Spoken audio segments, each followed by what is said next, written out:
অপু বিশ্বাসের সাথে বিশ্বাসঘাতকতা করে বুবলির সাথে হাত মেলালো গৌতম সাহা আর বারিশ হক।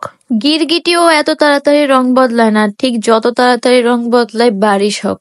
এই সোশ্যাল মিডিয়া প্ল্যাটফর্ম থেকে কিছু শিখতে পেরেছি বা না পেরেছি, একটা জিনিস ভালো শিখতে পেরেছি যে এই সোশ্যাল মিডিয়াতে কেউ কারো আপন হতে পারে না, কেউ কারো বন্ধু হতে পারে না। স্বার্থ ছাড়া কোনো ধরনের সম্পর্ক এই সোশ্যাল মিডিয়ার প্ল্যাটফর্মে কারোর সাথে হতে পারে না। প্রায় অনেক বছর ধরেই অপু বিশ্বাস দিদির পার্সোনাল কোরিওগ্রাফার ছিলেন গৌতম সাহা দাদা। অপু বিশ্বাসকে যে কোনো প্রোগ্রামে যেতে দেখলেই দেখতাম যে গৌতম সাহা দাদা তার সাথে সবসময় থাকতো। যে কোনো ওপেনিং কিংবা প্রমোশনাল যে কোনো কাজেই আমি সবসময় দেখতাম যে কোরিওগ্রাফার গৌতম সাহা দাদা তার সাথে সব সময় ছিল। জানি না তাদের মধ্যে কি এমন হয়ে গিয়েছে যে এখন তাদেরকে একসাথে দেখা যায় না। আমি ঠিক যতটুকু জানি যে তাদের পার্সোনাল এবং প্রফেশনাল দোনোভাবেই খুবই ভালো সম্পর্ক ছিল। অপু বিশ্বাস গৌতম সাহা দাদাকে নিজের দাদার মতো করে ট্রিট করতো। তাদের দুইজনের মধ্যে খুবই ভালো বন্ডিং ছিল আর এটা দেখতেও খুবই ভালো লাগতো। শুধু গৌতম সাহা দাদা না, বারিশ হকের সাথে অপু বিশ্বাসের খুবই ভালো বন্ডিং হয়ে গিয়েছিল। প্রফেশনাল বলেন পার্সোনাল বলেন দোনোভাবেই তাদের খুবই ভালো বন্ডিং হয়ে গিয়েছিল। কিন্তু হুট করে এখন তাদের কাউকেই একসাথে দেখা যাচ্ছে না। বারিশ হককে এখন অপু বিশ্বাসের সাথে কোনোভাবেই কাজ করতে দেখা যাচ্ছে না। হয়তো তাদের মধ্যে কোনো একটা বড় ধরনের ঝামেলা হয়েছে, কোনো বিষয় নিয়ে মনোমালিন্য হয়েছে, সেটা মেনে নিলাম। অপু বিশ্বাসের সাথে বারিশ হককে যতবারই দেখা গিয়েছে সে এভাবে প্রেজেন্ট করেছে যে অপু বিশ্বাসকে সে নিজের বোনের মতো করে দেখে, অ্যাজ এ পার্সোনাল সম্পর্ক তাদের বোনের মতো। যদি অপু বিশ্বাসকে বোনের মতোই দেখে থাকে তাহলে কিভাবে পারলো বুবলির সাথে কাজ করতে?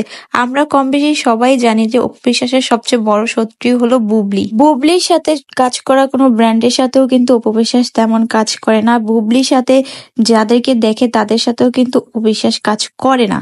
এটা বারিশ হক কিংবা গৌতম সাহা দাদা কিন্তু খুবই ভালো করে জানে। যেহেতু অপু বিশ্বাসকে বারিশ হক এতই ভালোবাসে তাহলে বুবলির সাথে কিভাবে কাজ করতে পারলো? এই মহিলা টাকা ছাড়া কিছুই বুঝে না। অ্যাজ এ ব্র্যান্ড প্রমোটার বারিশ হক যে কোনো ব্র্যান্ডের সাথেই কাজ করতে পারে, যে কোনো নায়িকাকে নিয়েই কাজ করতে পারে, সেটা আমিও মানি। কিন্তু বুবলি এমন একটা নায়িকা যাকে অপু বিশ্বাস কোনোভাবে পছন্দ করে না। আর অপু বিশ্বাসকে বারিশ হক যেভাবে প্রেজেন্ট করতো যে অপু বিশ্বাসকে অনেক ভালোবাসে, নিজের বোনের মতো করে ভালোবাসে, যদি নিজের বোনের মতোই ভালোবাসতো তাহলে কি কখনো পারতো বুবলির সাথে কাজ করতে? বারিশ হকের কি কোনো কাজের অভাব পড়ে গিয়েছে যে বুবলির সাথে তার কাজ করতেই হবে, এমন কোনো কথা আছে? অবশ্যই অপু বিশ্বাসের সাথে কোনো কিছু হয়েছে যার কারণে বারিশ হক আর গৌতম সাহা একসাথে মিলে বুবলির সাথে নতুন নতুন কাজ করতেছে। এই জিনিসটা আমি কোনোভাবে অ্যাপ্রিসিয়েট করতে পারতেছি না। এই জিনিসটা আমি মানতেই পারতেছি না যে ভাই কিভাবে পারে এরা এরা টাকার জন্য সম্পর্ককে টাকার কাছে এত তুচ্ছ কিভাবে করে দিতে পারে? একটা মানুষের সাথে মানুষ যখন একটা সম্পর্ক করে, প্রফেশনাল বলেন পার্সোনাল, প্রফেশন ঠিক আছে, পার্সোনাল যখন একটা মানুষের সাথে আমার সম্পর্ক হয়ে যায়, তার সাথে যতই মনোমালিন্য হোক, তার শত্রুর সাথে তো আমি প্রফেশনাল সম্পর্ক করব না, এটাই স্বাভাবিক না? তবে বারিশ হক টাকার জন্য যে কোনো ব্র্যান্ডের সাথে কাজ করতে পারে, তার মতো টাকা লোভী মহিলা আমি জীবনে একটাও দেখিনি। তবে মিডিয়া থেকে এতটুকুই শিখতে পারলাম যে এখানে কেউ কারো বন্ধু হতে পারে না, এখানে কেউ কারো আপন হতে পারে না, কেউ কারো আপন না। এখানে স্বার্থর খেলা চলে, স্বার্থ ফুরিয়ে গেলে মানুষ পল্টি নিতে 2 মিনিটও চিন্তা করে না।